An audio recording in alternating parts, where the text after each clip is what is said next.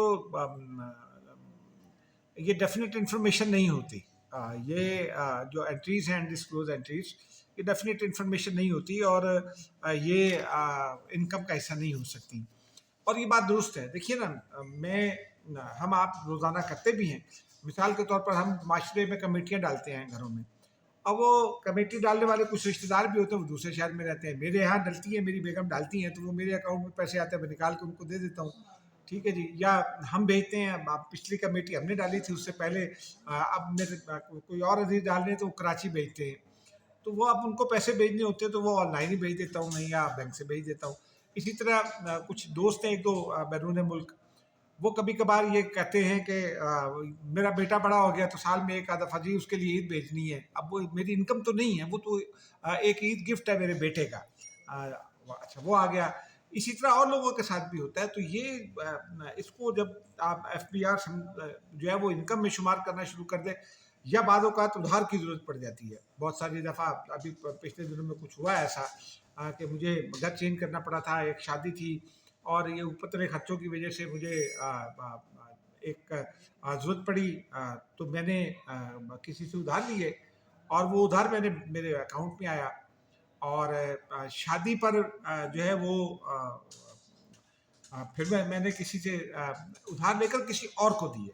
تو وہ بھی یہ میں مثال دے رہا ہوں کہ میرے فرض کیجئے میرے یہاں شادی ہے، اور کسی عزیز کی شادی ہے، اور وہ مجھے کہتا ہے کہ یار مجھے اتنے پیسوں کی ضرورت ہے، اور اس کے چونکہ شادی ہے میں اس کو نہ نہیں کر سکتا، تو میں کسی دوست کو کہہ دوں کہ یار مجھے اتنے پیسے چاہیے، اور یہ میں وہ منگوا لوں اپنے اکاؤنٹ میں، اس کو دے دوں، تو یہ میری انکم نہ ہوئی، یہ اس آدمی کی بھی انکم نہیں ہوئی جس کو میں بھیجوں گا. تو ایسا پھر بازاروں میں بھی کمیٹیاں ڈلتی ہیں، روزانہ کی بنیاد پر لاکھوں روپے کا لین دین ہوتا ہے. کبھی ادھار دیے جاتے ہیں، کبھی کسی اور مد میں دیے جاتے ہیں. تو یہ انکم نہیں ہوتی، اخراجات بھی نہیں ہوتے. تو یہ اسی لیے ان کو انڈسکلوز انٹریز کہتے ہیں. تو یہ میرا خیال ایک بڑا لینڈ مارک ڈیسیشن ہے، اور اب امید ہے کہ ہم لوگوں کو جو مشکل میں ڈالتا ہے ایف بی آر، اس سے ہماری جان چھٹ جائے گی.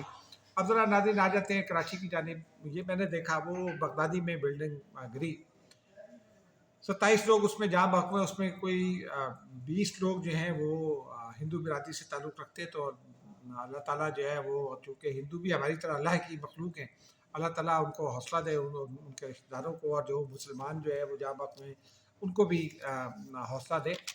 لیکن ناظرین یہ بلڈنگ کا جو کلیپس ہے یہ ہمارے اوور آل معاشرے کو ظاہر کرتا ہے. ایک بات تو یہ ہے کہ ہمارے معاشرے میں کرپشن بہت ہے. جو بلڈر ہے وہ درخواست ڈالتا ہے 5 منزل کی، اور تعمیر کرتا ہے 8 منزلیں، ایک بیسمنٹ اور 2 اوپر وہ کر لیتا ہے. یعنی وہ بیسمنٹ سمیت 5 منزلہ عمارت کی وہ دیتا ہے. بعضوں کا ڈبل بیسمنٹ بنا لیتا ہے، اوپر کم کرتا ہے. لیکن جو اسٹرکچر کھڑا کرتا ہے اس میں اس کی، چونکہ وہ کنسٹرکشن میں بھی پیسے بچانا چاہتا ہے، وہ مجھ سے آپ سے تو پیسے لے لیتا ہے، وہ ہم سے آپ سے ہمارا خون نچوڑ کے منافع لے لے گا. غریب لوگ جمع پونجیاں جمع کراتے ہیں، ابتدائی وہ جو رقم ہوتی ہے بیانہ دینے کی، اور پھر اس کے بعد قسطیں دیتے رہتے ہیں. سالوں بعد ان کو وہ فلیٹ ملتا ہے، اور تھوڑے دن کے بعد عمارت گر جاتی ہے. تو ایک تو سب سے بڑا ذمہ دار تو وہ بلڈر ہے. اس بلڈر کو تو ناظرین چاہے وہ اس عمارت کا ہو یا کسی اور کا بھی ہو، اس کو نہیں چھوڑنا چاہیے. اس کو اگر جب نسلا ٹاور ہوا تھا، ان بلڈرز کو ڈھونڈ کر انٹرپول کے ذریعے کارروائی کر کے ان کو لایا جاتا اور ان کو سزا دی جاتی، تو پھر یہ کوئی دوسرا بلڈر نہ کرتا. تو یہ ہمارے سسٹم کا بھی فالٹ ہے، لیکن یہ ہماری اخلاقیات کا بھی فالٹ ہے. یہ ہماری اخلاقیات کا پرابلم ہے. دوسرا اس میں سرکاری مشینری ہے. آج وزیر اعلیٰ سندھ نے، میں ان کو خراج تحسین پیش کرتا ہوں کہ انہوں نے یہ کہا جاتا تھا کہ جی وہ ایس سی پی اے کے جو ڈی جی ہیں سندھ، وہ بلڈنگ کنٹرول اتھارٹی کے ایس پی سی ہے، وہ جو ڈی جی ہے وہ پتہ نہیں کس کا آدمی ہے، تو وہ تو یوں ہو جائے گا، وہ ہو جائے گا. مراد علی شاہ نے اس کو کہا کہ آپ کو تو شرم آنی چاہیے کہ آپ بھی یہاں آ گئے، اور پھر اس کو معطل بھی کیا. بخیر سعید علی کو کہا کہ ان کے خلاف مقدمہ بھی درج کروائیں، اور باقی جو لیاری میں تعینات تھے ان کو بھی معطل کر دیا، کیونکہ وزیر اعلیٰ سندھ نے اس موقف کو قبول نہیں کیا کہ 3 نوٹس دیے گئے تھے. انہوں نے ان کا یہ کہا کہ بلڈنگ خالی کرانا آپ کی ذمہ داری تھی، آپ کو کرنا چاہیے تھا، اور آپ کو لوگوں کو بچانا چاہیے تھا. یہ اس بیہیویئر کی ضرورت ہے تمام حکومتوں میں. ایک بات تو یہ. دوسرا یہ ہے کہ یہ تمام رشوت کا کاروبار ہوتا ہے، اور اس رشوت کے کاروبار میں وہ اینٹی کرپشن والے بھی حصہ دار ہوتے ہیں، نیب والے بھی حصہ دار ہوتے ہوں گے. بھئی یہ ادارے کا سو رہے ہوتے ہیں جب یہ لین دین ہو رہا ہوتا ہے، اس کے اوپر نظر رکھنا ہی ان کی ذمہ داری ہے نا. اور پھر یہ معاشرتی اخلاقیات کی بھی بات ہے. ہم اپنے بچے کو جب تعلیم دیتے ہیں، ہم اس کی نوکری کے لیے پیسے جمع کراتے ہیں، رشوتیں دیتے ہیں. رشوت دے کے اپنے جس بچے کی آپ نے نوکری لی، آپ اس کو کرپشن سے کیسے روک سکتے ہیں؟ یہ بہت ہی بنیادی بات ہے جس کو سمجھنے کی ضرورت ہے معاشرے کو، کیونکہ وہ معاشرے جو ہے نا وہ آگے بڑھے ہیں، ان معاشروں سے کرپشن ختم ہوئی جس میں لوگوں نے خود یہ سمجھا ہے، میرٹ کی دھجیاں نہیں بکھیری. اب اگر ڈی جی کوئی آدمی ہے، وہ اگر کسی کو بائی پاس کر رشوت دے کر ڈی جی بنائے تو وہ تو پیسے پورے کرے گا نا. یا اس نے ملازمت ہی میرٹ کے درجیاں اڑا کر رقم دے کر لی ہے تو کیا کرے گا. اور یہ ہمارے معاشرے میں ایک زمانے میں یہ مشہور ہے، کسٹم سب سے مہنگا ہے نوکری کے لیے، ریلوے، واپڈا، یہ بھی لگژری ادارے سمجھے جاتے تھے، لوٹ کے مار کے ادارے سمجھے جاتے ہیں.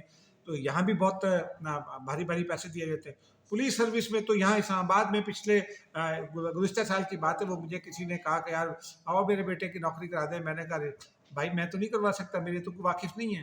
انہوں کو نہیں جی نہیں، وہ دیکھیں نا میں 7-8 لاکھ روپے دے دوں گا.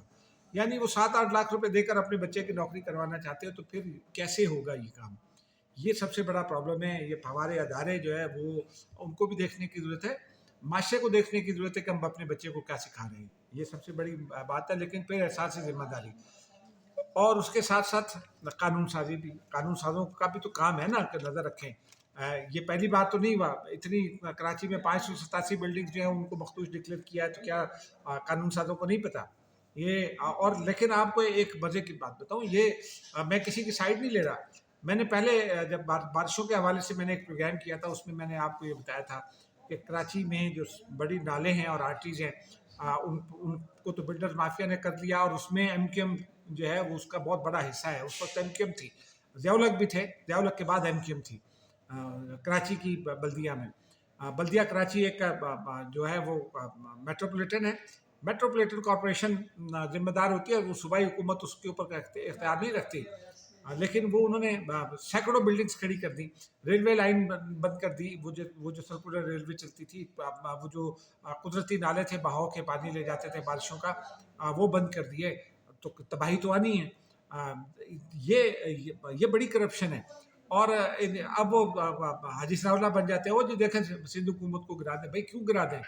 سوال یہ ہے کہ آپ اپنی ذمہ داری قبول کریں. آج مجھے خوشی ہوئی کہ پہلی بار وزیر اعلیٰ سندھ نے یہ ہدایت کی کہ یہ جب مخدوش ڈکلیئر کی گئی تھی اس وقت کے افسران کے خلاف بھی کارروائی کی جائے اگر وہ یہاں ایس سی بی اے میں نہیں ہے، تلاش کر کے.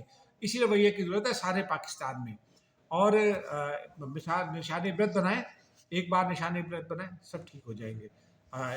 اسی کو ٹیسٹ کیس بنا لیں. لیکن آپ اس میں دیکھیں ایک اور بدقسمتی کہ ہمارے لوگ جب بکنگ کرانے جاتے ہیں ان کو یہ پتہ ہوتا ہے کہ یہ اس کا این او سی جو ہے کتنا ہوگا، اور ان کو پہلے تمام معلومات لینی چاہیے کہ بھئی وہ کتنی بکنگ آ گئی ہیں، دکھائیں کتنے فلیٹس ہیں، کتنے فلور کی اس کو اجازت ہے. پھر ان کو جب یہ تعمیر ہوتا ہے تو کم سے کم یہ دیکھنا چاہیے نا، کسی ماہر سے پوچھ لیں. آپ پیسے جمع کرا رہے ہیں تو کسی سے پوچھ لیں کہ یہ بلڈنگ کی تعمیر کیسی ہو رہی ہے.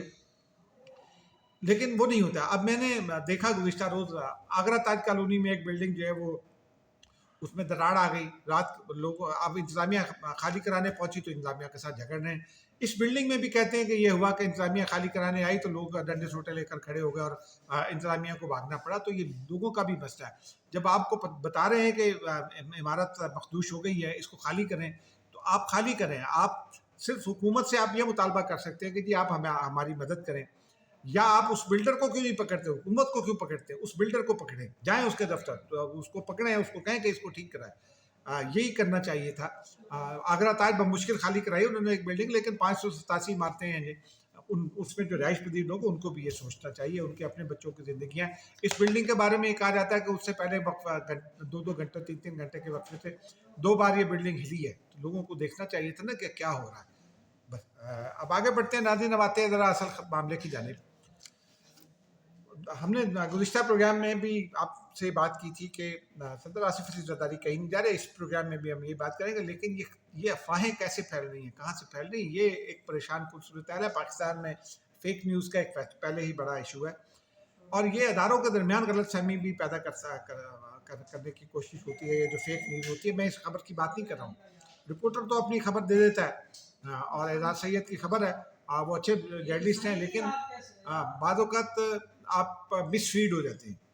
آپ کو مکمل طور پر تحقیق کرنی چاہیے اور یہ دیکھنا چاہیے کہ ہو بھی سکتا ہے کہ نہیں. اب یہ ٹھیک ہے، ہو سکتا ہے کسی کی خواہش ہو صدر درداری تبدیل ہو جائے، اور صدر درداری کی خواہش ہو، ان کی شرط ہو کہ جی میں ہٹتا ہوں، بلاول کو وزیر اعظم بنا دیں. لیکن اس میں ایک نقطہ یہ ہے کہ میں نے بلاول بھٹو سے بھی پوچھا، نقطہ یہ ہے کہ بلاول بھٹو زرداری 2.5 سال کے لیے وزیر اعظم بننے پر تیار نہیں. وہ کہتے ہیں یہ ٹینیور میں نون لیگ کی اکثریت تو اخلاقی طور پر اسی کو بننا چاہیے، اور انہوں نے اس وقت بھی یہ کہا تھا کہ ہم اقتدار میں حصہ نہیں لیں گے کیونکہ یہ نون لیگ کا حق ہے. اس بات کو آگے بڑھانے کی ضرورت ہے. دوسری ناظرین یہ ہے کہ ہم نے یہ بڑا نعرہ سنتے ہیں، وہ کہو جناب اس ملک میں آئین قانون کی کیا حیثیت ہے. نہیں، آئین قانون کی حیثیت ہے. سپریم کورٹ کے 2 فیصلے موجود ہیں جس میں انہوں نے یہ کہہ دیا ہے کہ پارلیمانی اسٹرکچر جو ہے اس کو نہیں چھیڑا جا سکتا.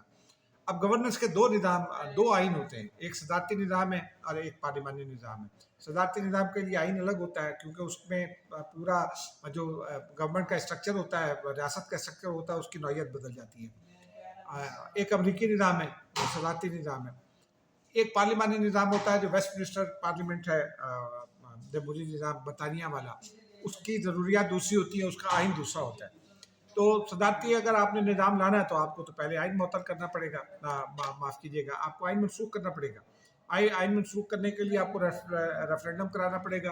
اس کے بعد آئین منسوخ ہوگا، پھر نئی قانون ساز اسمبلی بنے گی، وہ نیا آئین بنائے گی، وہ صدارتی نظام پر مبنی آئین بنائے گی. یہ جو ماضی میں ہوا 2 بار ہو چکا ہے ہمارے یہاں، 1956 اور 1962 کے آئین میں.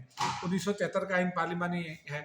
اس میں صوبوں کو بڑی مشکلوں سے قائل کیا گیا کیونکہ صوبوں کے اپنے اسٹیک ہیں. پاکستان جو ہے وہ وفاق ہے، 4 مختلف اکائیاں ہیں، اس میں پھر گلگت بلتستان مسئلہ کشمیر کا پارٹ ہے، لیکن اس وقت وہ دونوں پاکستان کے ساتھ ہٹائے جائیں، آزاد کشمیر اور گلگت بلتستان، تو ان کے لوگوں کی بھی رائے ضروری ہوتی ہے. تو اس وجہ سے یہ نہیں ہو سکتا کہ ہم رائے تھوپ دیں. تو اگر یہ بن جاتا ہے، ایسا ہوتا ہے، تو پھر صدارتی نظام کے لیے کون سا صوبہ ووٹ کرے گا؟ ایک تو یہ امپورٹنٹ ہے. دوسرا یہ کہ اگر اس مقصد لوگوں کا، میں تو سمجھتا ہوں کہ آرمی چیف کو، اور میری اطلاع بھی ہے کہ ان کو بدنام کرنے کی یہ مہم ہے اور کچھ نہیں. لیکن اگر فرض کیجئے کہ اس میں کوئی سنجیدگی بھی ہو تو اس کے بھی اپنے پہلو ہیں، اس کے مراحل ہیں. اس کا مرحلہ یہ ہے کہ پہلے آئین کو ہینڈ ان ابیئرس کرنا پڑے گا. وہ کون کرے گا؟ آرمی چیف تو مارشل لا لگانے پر تیار نہیں ہے. وہ کہتے ہیں کہ سیاستدان کریں گے، اور جب پی ٹی آئی کہتی ہے بات کرنے کی تو وہ کہتے ہیں جائیے حکومت کے ساتھ کیجیے. پھر یہ ہے ہائپوتھیسس جو ہے کہ وہ پیپلز پارٹی ادھر چلی جائے گی اور پی ٹی آئی جو ہے وہ اس نظام کے حق میں 27ویں ترمیم کے ذریعے ووٹ دے دے گی. یہ بھی ممکن نہیں ہے. آپ کو ہیلڈ ان ابیئرس کر کے ایل ایف او کے تحت ایک نظام لانا ہوگا. وہ نظام جو ہے وہ ریفرینڈم کرائے گا، پھر وہ الیکشن کرائے گا، اس کے بعد بنے گا، پھر اسمبلی وجود میں آئے گی، اور پھر وہ آئین بنائے گی نیا. تو یہ اسی طرح ہو سکتا ہے. مشرف نے دوسرا کام کیا تھا. مشرف چیف ایگزیکٹو بنے تھے، وزیر اعظم نہیں بنے تھے، اور صدر نہیں بنے تھے. صدر رفیق تارڑ تھے. رفیق تارڑ جب چلے گئے گھر تو مشرف نے ان کی جگہ سنبھال لی. لیکن مشرف کو اس وقت کی سپریم کورٹ نے الیکشن لڑنے کی اور آئین میں ترمیم کی اجازت دی. اس کے خلاف سپریم کورٹ کا فیصلہ موجود ہے. اس لیے یہ نہیں ہو سکتا کہ صرف چند لوگوں کی خواہش جو ہے نا وہ اس کو پورا کرنے کے لیے سارا نظام تلپٹ کر دیا جائے. یہ میں نے اپنے جو میرے عسکری ذرائع ہیں، میں چونکہ بیٹ بھی کرتا ہوں، ان سے میں نے ذمہ داری سے پوچھا. وہ بھی ذمہ داری سے کہتے ہیں کہ یہ سوائے پراپیگنڈے کے کچھ نہیں ہے. آرمی چیف کا فوکس انڈیا ہے. آج انہوں نے این ڈی یو میں تقریر کی ہے، کل اس کے اوپر بات کریں گے، انڈیا پاکستان کا کمپیریزن بھی کریں گے. لیکن آرمی چیف کا فوکس جو ہے انڈین سازشیں ان کو ناکام بنانا ہے، اور جو پاکستان امریکہ کے تعلقات ہیں، دفاعی تعلقات ہیں، اور جو جہاں وہ اپنا سوکھ استعمال کر سکتے ہیں معیشت کے لیے، سعودی عربیہ ہے اور دیگر بڑے مسائل ہیں، ان سے نمٹنا ان کا فوکس ہے، جس میں ان کو حکومت اور جو بڑی پولیٹیکل پارٹیز ہیں ان کی بھی مدد کی ضرورت ہوگی. تو اس لیے ان افواہوں پر کان نہ دھریں. مجھے اجازت دیجیے. خدا حافظ.